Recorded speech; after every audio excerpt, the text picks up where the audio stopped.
ఇవాళ రాష్ట్రంలో జరుగుతున్నటువంటి పలు అంశాలపైన మాట్లాడేందుకు మేధావులతోని చర్చించేందుకు మేధావులు మొత్తం తెలంగాణ సమాజం ఏం ఆలోచిస్తుందో ప్రజలకు తెలియజేసేందుకు తెలంగాణ జాగృతి ఆధ్వర్యంలో రేపు సోమాజిగూడ ప్రెస్ క్లబ్లో ఉదయం 11 గంటలకు ఒక రౌండ్ టేబుల్ సమావేశాన్ని ఏర్పాటు చేయడం జరిగింది.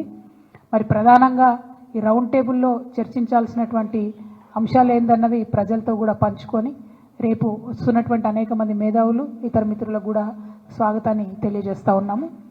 ఇవాళ మీరు గమనించినట్టయితే ఉమ్మడి ఆంధ్రప్రదేశ్లో ఉన్నప్పుడు మన తెలంగాణ అస్తిత్వం మీద రకరకాలుగా దాడి జరిగేది.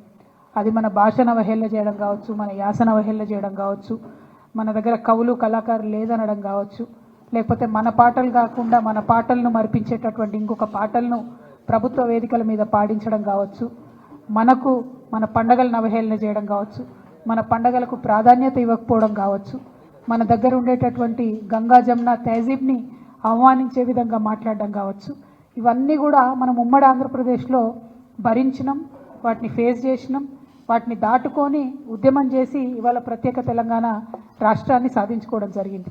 ప్రత్యేక తెలంగాణ రాష్ట్రం సాధించుకున్న తర్వాత కేసీఆర్ గారు పెద్దలు ముఖ్యమంత్రి అయిన తర్వాత మరి చిన్నది పెద్దది అని చూడకుండా అది పాలపిట్ట అయినా, తంగేడు పువ్వు అయినా, జమ్మి చెట్టు అయినా, కృష్ణ జింక అయినా అన్నీ కూడా అధికారిక చిహ్నాలుగా ప్రకటించుకుంటూ అట్లానే బతుకమ్మ పండుగ అయినా, బోనాల పండుగ అయినా వాటిని రాష్ట్ర పండుగలుగా ఆనాడే కేసీఆర్ గారు గుర్తించడం జరిగింది.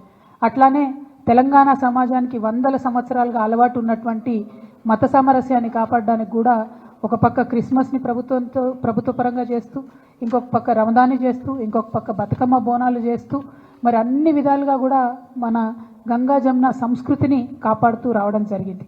మరి ఇవాళ 10 ఏళ్ళు బీఆర్ఎస్ పాలన తర్వాత ఒక రికార్డ్ లాగా ఒక చిన్న మత కల్లోలం కూడా లేకుండా మనం సాధించుకోవడం జరిగింది.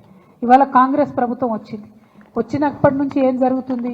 వచ్చినప్పటి నుంచి రేవంత్ రెడ్డి గారు ముఖ్యమంత్రి గారు ఏం మాట్లాడుతూ ఉన్నారంటే ఫస్ట్ తను మొదలు పెట్టడమే రాష్ట్ర అధికారిక చిహ్నం మారుస్తాను, ఆ చిహ్నంలోంచి చార్మినార్ తీసేస్తాను, ఆ చిహ్నంలోంచి కాకతీయ తోరణం తీసేస్తాను అనేటటువంటి అంశాలు మాట్లాడడం జరిగింది.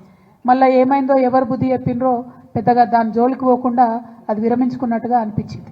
ఆ తర్వాత మళ్ళీ ఏ పండగ వచ్చినా కూడా దాన్ని చేయకుండా, అంటే రమదాన్ పండుగ వచ్చింది దానికి తోఫా ఇవ్వలేదు, బతుకమ్మ పండుగ వచ్చింది మా ఆడబిడ్డలకు చీరలు ఇవ్వలేదు, రేపు క్రిస్మస్ వస్తుంది దానికి కూడా వాళ్ళు ఏమి ఇచ్చే ఆలోచనలో కూడా కనీసం లేరు. అదేవిధంగా మరిగా ప్రభుత్వ వేడుకల్లో పాడుతున్నటువంటి పాటలు చూస్తే నిజంగా కన్నీళ్ళు వచ్చేటటువంటి పరిస్థితి.